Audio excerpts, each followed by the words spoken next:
Film की शुरुआत में हम जूलिया और उसके साथी को देखते हैं जो दोनों साइंटिस्ट हैं। वो बर्फ से भरे हुए एक इलाके में कुछ एक्सपेरिमेंट तजुर्बा कर रही थी, जिसके लिए उन्हें बर्फीले पानी में बॉम्ब्स डालकर कुछ धमाके करने पड़ते हैं। तब इतनी ही देर में हेडक्वार्टर से एक कॉल आई। उन्हें अलर्ट किया जाता है कि उनकी लोकेशन पर बहुत ही बड़ा तूफान आने वाला है, इसलिए जल्द से जल्द उन्हें वहाँ से निकलना होगा। उनके करीब ही एक रशियन सबमरीन गुजर रही थी, जिन्होंने भी कुछ अजीब और तेज आवाज महसूस की, लेकिन उन्हें भी खास समझ नहीं आ। सबसे हैरानी की बात ये थी कि समंदर की लहरें नीचे से ऊपर की तरफ उठ रही। जूलिया के स्कैनर्स अजीब तरह से काम करने लगी और उनके कैंप के आसपास की बर्फ भी तेजी से टूटने लगती है। जूलिया जाने से पहले अपने रिसर्च पेपर्स उठाना चाहती थी, मगर तूफान उनके बहुत ज्यादा करीब पहुंच चुका था। तो उसका साथी साइंटिस्ट उसे खींचता हुआ स्नो मूविंग तक ले जाता है, जिस पर बर्फ में सवारी की जाती है। सबमरीन के कैप्टन ने पता लगाया कि ये आवाज किसी जिंदा चीज की है और वो लोग फौरन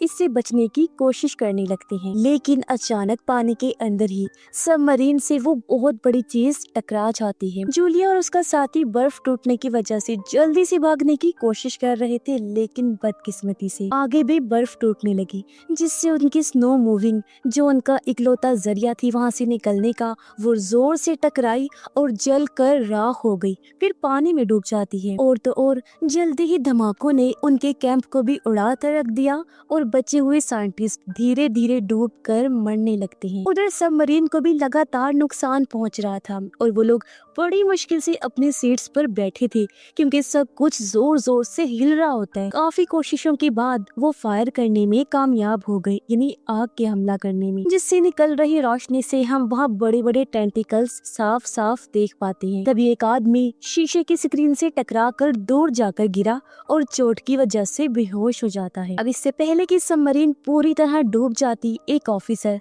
इमरजेंसी मैसेज भेज देता है और रशियन नेवी के हेडक्वार्टर में सबमरीन के गायब होने की खबर पहुंच जाती है। क्योंकि इस सबमरीन में बहुत जरूरी हथियार थे, इसीलिए वो या तो इसे बचाने और अगर बचा नहीं सके तो उड़ाने के लिए रेस्क्यू टीम भेजते हैं। इस मिशन को लीड करने वाले साइंटिस्ट का नाम विक्टर होता है, जो पानी में फंसी हुई सबमरीन के कैप्टन का भाई है। उनकी फैमिली काफी परेशान थी कि कहीं विक्टर भी वहाँ फंस ना जाए। उसकी माँ को बहुत ज्यादा टेंशन हो रही थी, इसलिए उन्होंने विक्टर को एक घड़ी दी जो उसके डैड की थी, जो भी इस दुनिया में नहीं है। उसकी मॉम ने कहा, ये तुम्हारी हिफाजत करेगी, वो जहाँ भी होंगे तुम्हारा ख्याल रखेंगे। उस रात विक्टर डॉक्स पर पहुंचा तो उससे पता चला कि उसके डैड के पुराने दोस्त जो सीनियर ऑफिसर हैं, वो भी मिशन पर जा रहे हैं। अब उसे फिक्र होने लगी कि इनकी उम्र काफी ज्यादा हो गई है, तो कहीं इन्हें कुछ हो ना जाए। इसके बाद उनके क्रू के ग्रुप के सभी लोग सबमरीन में चढ़ जाते हैं। दूसरी तरफ जूलिया और उसका साथी बर्फीले तूफान में भटक रही थी। वो यहाँ सिग्नल पकड़ने की कोशिश में थे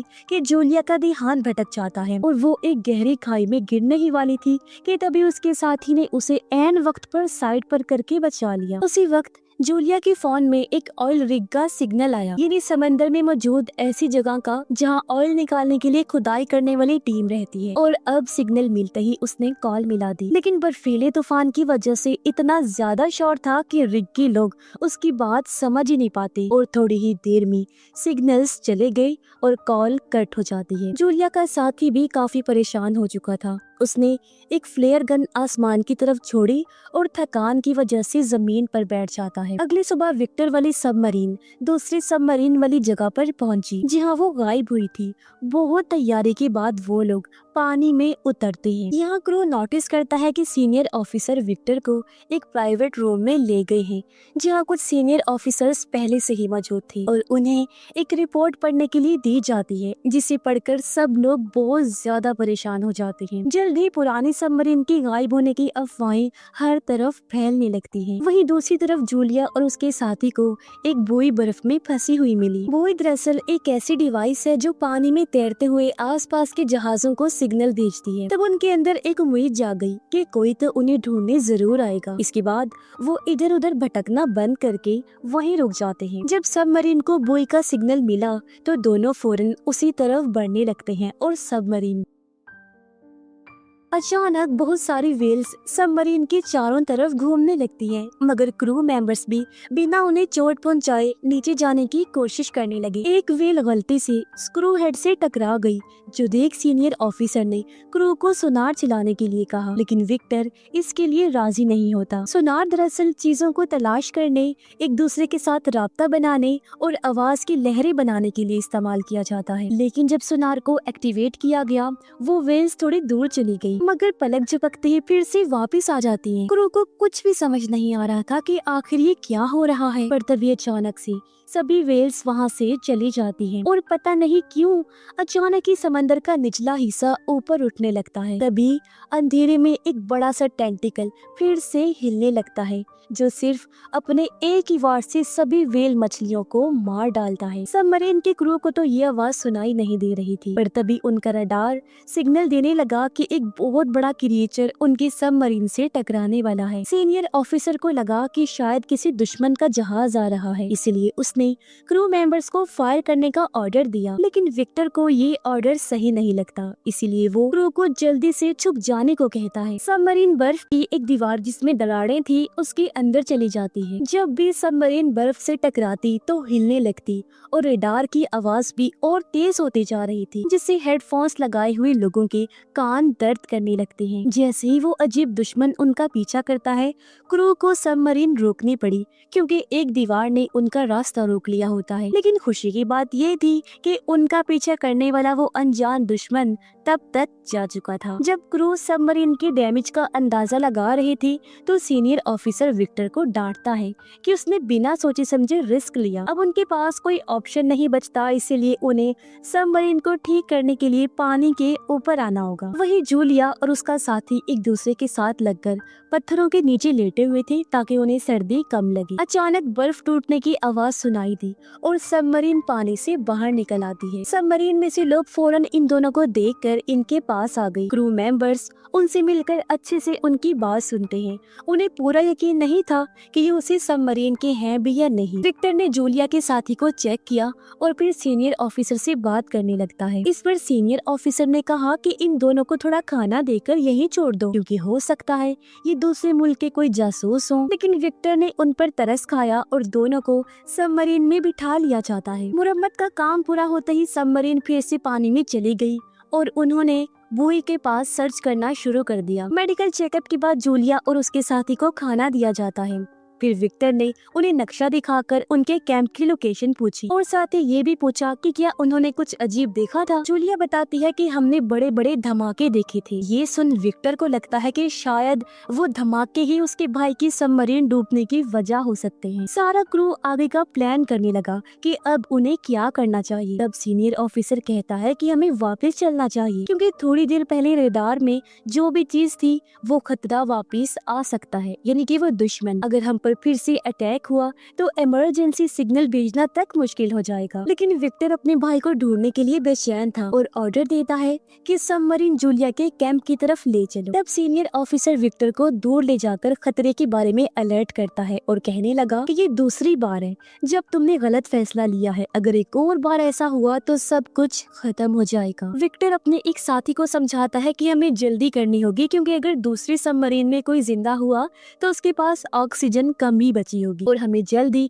उनके पास पहुंचना चाहिए। तभी जूलिया को एक अजीब सी आवाज सुनाई दी, जिससे वो घबरा जाती है। लेकिन फिर उसके साथी ने ये कहकर शांत किया कि ये सोनार की आवाज है जो दूसरी सबमरीन को ढूंढ रही है। खोज कुछ देर तक चलती रही, लेकिन फिर रडार दिखाता है कि वो अजीब दुश्मन फिर से उनका पीछा कर रहा है। विक्टर क्रू से कहता है कि पहले की तरह छुपने की जगह ढूंढो, लेकिन इस बार उनके आसपास कोई इस तरह की जगह नहीं थी। लेकिन तभी पास में एक ऑयल रिग मौजूद होता है, तो विक्टर ने सोचा कि वहाँ पर छुपने की जगह मिल सकती है। जब सबमरीन पानी की सतह पर आने के लिए तैयार हो रही थी, तब ऑयल रिग के सभी वर्कर्स समंदर से उठ रहे बड़े बड़े टेंटिकल्स को देखते हैं, जिन्हें देख उनके होश उड़ गई। खतरे को भांपते हुए उन्होंने फौरन अलार्म बजा दिया और अब देखते ही देखते टेंटिकल्स रिग पर अटैक करना शुरू कर देते हैं, जिससे सारी बिल्डिंग गिरने लगती है। कई जगह तो बड़े बड़े धमाके भी होने लगे। बहुत से वर्कर्स ने घबरा कर भागने की कोशिश, लेकिन उनके पास कहीं जाने की जगह ही नहीं, क्योंकि पूरा का पूरा स्ट्रक्चर ही टूट रहा था। जैसे ही सबमरीन का रास्ता रिग से टूटता है तो विक्टर पेरिस्कोप की मदद से ये देखने की कोशिश करने लगा कि आखिर चल क्या रहा है। जब उसने बड़े बड़े टेंटिकल्स को रिग को तबाह करते हुए देखा तो वो भी बहुत डर जाता है। उसने ये पूरा नजारा स्क्रीन पर भेजा ताकि पूरा क्रू ये देख सके कि वो किससे लड़ रहे हैं, उनका दुश्मन कितना बड़ा है। अब जब रिग पूरी तरह से खत्म हो गई तो वो अजीब मॉन्स्टर फिर से सबमरीन का पीछा करने लगता है, जिसके बाद उन्हें सबमरीन को फौरन मोड़ना पड़ता है। सीनियर ऑफिसर सोचने लगा कि विक्टर ने ये तीसरी बार गलती की है जब उसने वो बड़ा सा मॉन्स्टर सारे क्रू को दिखाया। इसीलिए सीनियर ऑफिसर सीधा कह देता है कि अब टीम को मैं लीड करूंगा। उसने जल्दी से कहा कि 2 बॉम्ब्स छोड़ दो। ऐसा ही किया गया, जो दोनों बॉम्ब्स सीधे टारगेट पर जा लगे। इस पर सीनियर ऑफिसर को लगा कि दुश्मन मर चुका है और वो कहता है कि देखो ऐसे होता है काम। लेकिन तभी उसके चेहरे के रंग उड़ गए जब एक ऑफिसर कहता है कि दुश्मन अभी भी जिंदा है, जो अब और गुस्से में आगे बढ़ रहा है। अब एक और बॉम्ब छोड़ा गया जिससे एक बार फिर धमाका हुआ, जो हालांकि टारगेट को फिर से लगता है, लेकिन ये भी उस बड़े सी मॉन्स्टर को मारने के लिए काफी नहीं था। मॉन्स्टर सबमरीन का पीछा करता रहता है और सीनियर ऑफिसर डर की वजह से कुछ नहीं कर पाता। तब विक्टर ने फिर से टीम को लीड करना शुरू कर दिया और कहा कि जितना हो सके सबमरीन को तेज भगाओ। वो लोग उस मॉन्स्टर के ज्यादातर अटैक से बच गए, लेकिन एक टेंटिकल सबमरीन को जोर से टकरा गया, जिससे सबमरीन को काफी नुकसान पहुंचा। जैसे वहाँ पर काम कर रहे लोगों को भी बहुत चोटें आईं। विक्टर का भी सर टकरा गया और उसे चक्कर आने लगते हैं। कुछ कंप्यूटर्स में शॉर्ट सर्किट हो गई और एक कंप्यूटर तो सीधा एक आदमी के ऊपर जा गिरता है,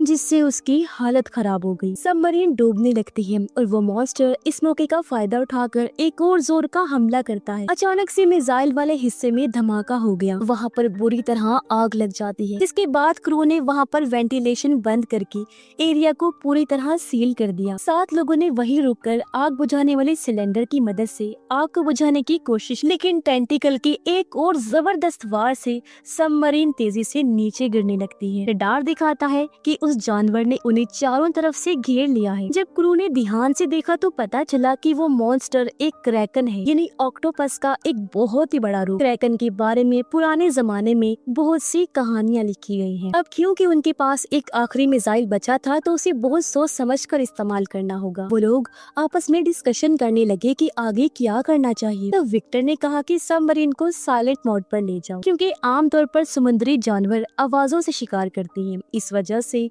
मिसाइल वाले रूम में वर्कर्स को आग बुझाने वाले काम को रोकने का हुक्म दिया जाता है, जिससे वहाँ पर कार्बन डाइऑक्साइड और कार्बन मोनोऑक्साइड का लेवल बढ़ने लगता है। क्रैकन की आवाज एक ऑफिसर के कानों में बुरी तरह चुभ रही थी और मिसाइल वाले कमरे में मौजूद लोग सोचने लगते हैं कि क्या हम ऐसे ही मर जाएंगे।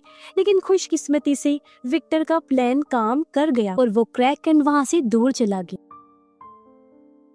और वो लोग दोबारा से अपने काम पर लग जाते हैं।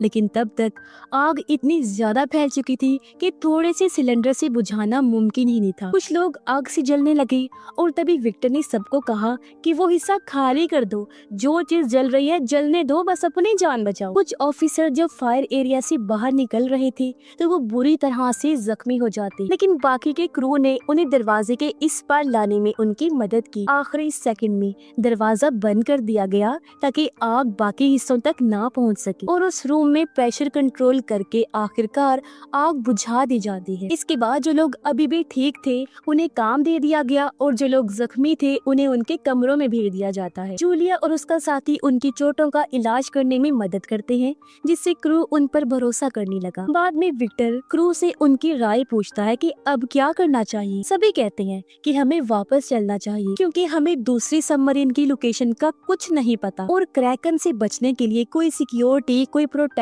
भी हमारे पास नहीं है। सीनियर ऑफिसर विक्टर को याद दिलाता है कि तुम्हारे डैड एक हीरो थे जो कि सबमरीन के हादसे में लोगों को बचाते हुए मरे, तो तुम्हें यहाँ समझदारी का मुजाहिरा करना चाहिए। तो काफी सोचने के बाद विक्टर भी मान गया कि वापस चलना ही उनके लिए बेहतर होगा। जब सबमरीन वापस लौट रही थी तो विक्टर अपने डैड का लिखा हुआ आखिरी लेटर पढ़ने लगता है। तभी जूलिया उसके कमरे में आई और नक्शा दिखाकर वो सभी लोकेशंस दिखाती है जहाँ पर उन्होंने क्रैकन को देखा और अपने कैंप कैंप की लोकेशन भी बता दी है। फिर उसने कहा कि पुरानी कहानियों के हिसाब से इस मॉन्स्टर ने पहले भी कई जहाजों पर हमला किया है, लेकिन फिर अचानक ही वो गायब हो गया। इसीलिए साइंटिस्ट मानते थे कि क्रैकन किसी गहरी नींद में चला गया है। अब हमने जिन धमाकों का इस्तेमाल किया था, शायद वो क्रैकन के छुपे हुए घर पर लग गई। इसी वजह से शायद वो जाग गया। अगर सबको जिंदा रहना है तो उन्हें सोनार बंद करना होगा, वरना वो हमारे पीछे दोबारा आ जाएगा। अब क्योंकि जूलिया क्रैकन के बारे में इतने अच्छे से जानती थी, तो विक्टर उससे पूछता है, क्या तुम्हें कोई आइडिया है मेरे भाई की सबमरीन कहाँ हो सकती है? इस पर जूलिया कहती है कि ऑक्टोपस क्रैकन अपने शिकार को खींचकर अपने घर में ले जाते हैं और वो जगह उनके कैंप के आसपास ही मौजूद है। तभी एक ऑफिसर अंदर आ गया और उनकी बातचीत बीच में ही रुक जाती है। ऑफिसर कहता है कि हमें एक क्लू मिला है कि वहाँ लोग जिंदा, जो कहकर वो साइलेंट मोड के दौरान की गई रिकॉर्डिंग सुनाता है। इसमें सबको सुनाई देता है कि कोई किसी लोहे पर बार बार ठक ठक कर रहा है। वो सिग्नल को ट्रैक करते हैं, ढूंढते हैं और उन्हें पता चलता है कि ये आवाज जूलिया के कैंप के पास ही आ रही है। इसका मतलब साफ था कि दूसरी सबमरीन में अभी भी कुछ लोग जिंदा हैं। ये देखकर विक्टर ने सबको बुलाया और कहा कि देखो, हमारे फौजी उस सबमरीन में बंद हैं, जिंदगी और मौत के बीच खड़े हुए हैं। अगर उन्हें हम नहीं बचाएंगे तो कौन बचाएगा? ये मत सोचना कि मैं सिर्फ अपने भाई के लिए वहाँ जाना चाहता हूँ। अगर तुम में से भी कोई एक भी वहाँ होता तो मैं एक आदमी के लिए भी ये करता। जिसके बाद उसने अपने साथियों को सीधा ऑर्डर दिया कि सबमरीन को जूलिया के कैंप की तरफ ले चलो। अचानक मशीन और दीवारों में से नट बोल्ट्स निकलने लगे, ग्लास और लाइट्स टूटने लगती हैं। इसका मतलब था कि सबमरीन ज्यादा गहरे पानी में चली गई है। इस वजह से वो लोग सबमरीन को थोड़ा ऊपर ले गए। तब एक ऑफिसर ने नोटिस किया कि हम तो कुछ अलग ही जगह पर आ चुके हैं। विक्टर ने कहा कि हमें एक मिनी छोटी सबमरीन भेजनी चाहिए इस जगह को अच्छे से देखने के लिए। अब क्योंकि मिनी सबमरीन का पायलट पहले अटैक में जख्मी हो गया था, इसलिए विक्टर कहता है कि मैं खुद जाऊंगा और तब तक सीनियर ऑफिसर टीम को लीड करेंगे। जिसके बाद मिनी सबमरीन विक्टर और 2 ऑफिसर्स के साथ निकल पड़ती। जैसे जैसे वो गहरे पानी में जा रहे थे, प्रेशर की वजह से सबमरीन की लोहे वाली चीजों से अजीब अजीब आवाजें सुनाई देने लगी। इतनी गहराई में वो पहली बार जा रहे थे। प्रेशर जल्दी सबमरीन के ऊपर असर डालने लगा, इसलिए अगर उन्हें जल्दी ही कुछ नहीं मिला तो उन्हें वापस जाना पड़ेगा। तभी उन्हें कहीं से आवाज सुनाई दी और जब वो उस जगह पर गई तो पता चला कि वहाँ हजारों डूबे हुए जहाज हैं। इसका मतलब है कि जूलिया की थ्योरी और कहानियां बिल्कुल सच, यानी क्रैकन पहले भी कई जहाजों पर हमला करके उनको अपना शिकार बना चुका है। अब आखिरकार उन्हें दूसरी सबमरीन मिल जाती है और वो उसके डैमेज को चेक करते हैं कि कहाँ नुकसान हुआ है। उन्होंने देखा कि उसका अगला हिस्सा अभी भी बिल्कुल ठीक है, जिसका मतलब है कि कुछ लोग वहाँ छुपे हो सकते हैं। उन्होंने इस मिनी सबमरीन को पुरानी सबमरीन से जोड़ने की कोशिश की, लेकिन जाहिर है इतने प्रेशर में ये कर पाना बहुत मुश्किल था। मगर आखिरकार काफी कोशिशों के बाद उन्होंने कनेक्शन बना ही लिया। विक्टर ने डाइविंग सूट पहना जो तैरते हुए पहनते हैं और इस कनेक्शन की मदद से दूसरी सबमरीन में चला जाता है। दरवाजा उसने जब खोला तो अंदर जाकर उसे बहुत खुशी हुई, क्योंकि उसके भाई अलेक्जेंडर समेत पूरा क्रू जिंदा था। इस बारे में उन्होंने फौरन मेन सबमरीन को बताया, जो भी खुशी से जश्न मनाने लगते हैं। अब विक्टर ने जितने लोग फिट हो सकते थे उतने मिनी सबमरीन में भेजे, लेकिन सबको बचाने के लिए 2 बारियां लगनी। इसलिए विक्टर ने फैसला किया कि मैं अपने भाई के साथ इधर ही रुकूंगा। उन्होंने सबमरीन के आगे वाले हिस्से पर एक ट्रैकर लगा दिया ताकि उनकी लोकेशन खो ना जाए। लेकिन फिर उन्हें याद आया कि क्रैकन भी सिग्नल को पकड़ सकता है, इसलिए उस ट्रैकर को बंद कर दिया गया। जब मिनी सबमरीन वहाँ से निकली तो पूरी सबमरीन एक दफा के लिए जोर से हिल गई, मगर नीचे नहीं गिरती। जल्द ही वो लोग मेन सबमरीन तक पहुँच गए और बचाए गए लोगों का इलाज शुरू कर दिया जाता। मगर सबमरीन चला रहा पायलट अब दूसरी बार जाने के काबिल नहीं था, उसकी हालत खराब। इसीलिए जूलिया ने अपने साथी को मदद करने के लिए कहा, क्योंकि वो पहले भी सबमरीन में काम कर चुका था, इसीलिए मान जाता है। जब मिनी सबमरीन वहाँ से निकली तब सीनियर ऑफिसर रेडार में देखता है कि क्रैकन फिर से हिलना शुरू हो गया है। दूसरी तरफ विक्टर और अलेक्जेंडर उन खतरनाक हथियारों को ढूंढने गए जो उनके सीनियर्स ने मांगे थे। वो तबाह हुए एरिया में जाके तिजोरी से कोड निकालते हैं, लेकिन जब उन्होंने कंप्यूटर में कोड डालने की कोशिश की तो सिस्टम ने काम ही नहीं किया। लेकिन विक्टर हार मानने वालों में से नहीं था और कई सारे बटन्स एक साथ दबाने के बाद आखिर कंप्यूटर ऑन हो जाता है। उन्होंने देखा कि ये हथियार अभी भी काम कर रहे हैं इन हथियारों में से निकलने वाले सिग्नल्स को मिनी सबमरीन ने पकड़ लिया और सिग्नल्स का पीछा करते हुए वहां पहुंच जाते हैं। लेकिन मेन सबमरीन में सब लोग डर चुके थे क्योंकि क्रैकन उनके बहुत करीब आ चुका था। क्रू ने जल्दी से सबमरीन को समंदर के निचले हिस्से में लैंड कर दिया और साइलेंट मोड में चले गए। क्रैकन एक बड़ा पत्थर सबमरीन पर फेंकता है जिससे वो हिस्सा डैमेज हो गया और पानी अंदर आना शुरू हो जाता है, जिससे सब लोग काफी घबरा जाते हैं। उधर जल्दी मिनी सबमरीन विक्टर की लोकेशन तक पहुंच जाती है, लेकिन जब वो आगे बढ़ रही थी तब गलती से ट्रैकर ऑन हो गया। क्रैकन मेन सबमरीन पर अटैक करने ही वाला था, लेकिन ट्रैकर का सिग्नल पाते ही वो अपनी केव इन गार की तरफ बढ़ने लगता है, उस सबमरीन की तरफ। सीनियर ऑफिसर ने क्रू को ऑर्डर दिया कि जल्दी से इस मौके का फायदा उठाकर ऊपर चलो। इसी दौरान विक्टर हथियारों वाले कमरे तक पहुंचने की कोशिश कर रहा था, जो क्रैकन के हमले की वजह से बंद हो गया था। अलेक्जेंडर ने मिनी सबमरीन की जब आवाज सुनी तो अपने क्रू को जाने के लिए कहा, जबकि वो खुद अपने भाई विक्टर का इंतजार करने लगता है। आखिरकार विक्टर हथियारों वाले कमरे में पहुंच गया और उसने मिसाइल के अंदर कोड डालना शुरू कर दिए, जबकि अलेक्जेंडर कंप्यूटर में कोड डाल रहा था। हथियार लोड होने में थोड़ा टाइम लग रहा था। इसी दौरान क्रैकन ने उन्हें ढूंढ लिया। वो लोग भी उसके हमले के लिए दिमागी तौर पर तैयार थे। जब उसके टेंटिकल्स सबमरीन की चारों तरफ घूम रही थी, दोनों भाई आपस में बात करते हैं और अपनी पुरानी लड़ाइयों के लिए एक दूसरे से माफी मांगते हैं। क्रैकन ने एक झटके में सबमरीन का आधा हिस्सा तोड़ दिया, लेकिन वो हिस्सा तो पहले ही खाली था। क्रैकन दोबारा अटैक करने वाला था, तब दोनों भाइयों ने एक साथ बटन दबा दिए ताकि हथियार फायर हो सके। अब पानी सबमरीन में घुसने लगा था, इसलिए विक्टर जल्दी से पाइप के जरिए वापस अलेक्जेंडर के पास आ जाता है। अब वो हथियार जल्दी खुद ब खुद फटने वाले थे, तो दोनों भाई तेजी से निकलने की कोशिश करते हैं। सबमरीन अब डूब रही थी और जोरदार लहरों की वजह से कॉरिडोर में पानी आ रहा था, जिस वजह से दोनों भाई अलग हो गए। विक्टर अलेक्जेंडर को ढूंढता हुआ उसका हाथ पानी से बाहर निकलते हुए देख लेता है। तब उसने फौरन अपने भाई का हाथ पकड़कर उसे अपने पास खींच लिया और आखिर सही सलामत अलेक्जेंडर को विक्टर बचा लेता है। दोनों भाई सीढ़ियां चढ़कर मिनी सबमरीन में घुस गए और दरवाजा बंद कर लेते हैं ताकि पानी अंदर ना आ सके। अब धमाकों के लिए सिर्फ 2 मिनट बचे हैं, लेकिन मिनी सबमरीन लॉन्च नहीं हो पा रही थी। जब वो लोग मेन सबमरीन से जुड़ने की वजह से नीचे जा रहे थे तो विक्टर को इमरजेंसी लीवर नजर आया। उसे खींचते ही मिनी सबमरीन आखिर दूसरी सबमरीन से अलग हो जाती है और अब वो तेजी से वहाँ से निकलने लगते हैं। जैसे वहाँ ब्लास्ट होते हैं तो तेजी से लहरों की वजह से उनकी मिनी सबमरीन जोर से घूमने लगती है, जबकि ऊपर मेन सबमरीन में सब लोग बस उनकी सही सलामत ऊपर आने का इंतजार कर रही थी। कुछ देर बाद सबके हौसले टूटने लगे। उन्हें लगा कि शायद वो दोनों भाई मर चुके हैं और उनके चेहरे अफसोस से लटक गए। लेकिन तभी पानी में कुछ बबल्स आने लगे। वो मिनी सबमरीन ही थी जो आखिर सही सलामत ऊपर आ जाती है। सब लोग खुशी में जश्न मनाने लगते हैं कि हम सभी आखिरकार बच गए और दोनों भाइयों की बहादुरी और विक्टर ने जैसे क्रू को लीड किया उसकी तारीफ करती हैं। दोनों की माँ भी उनका इंतजार कर रही थी और जब उन्होंने देखा कि मेरे दोनों बेटे ही सही सलामत वापस लौट आए हैं तो उनकी जान में जान आई। माँ बेटे एक दूसरे से मिलकर बहुत खुश होते हैं और इसी के साथ ही ये कहानी भी इधर ही खत्म हो जाती है।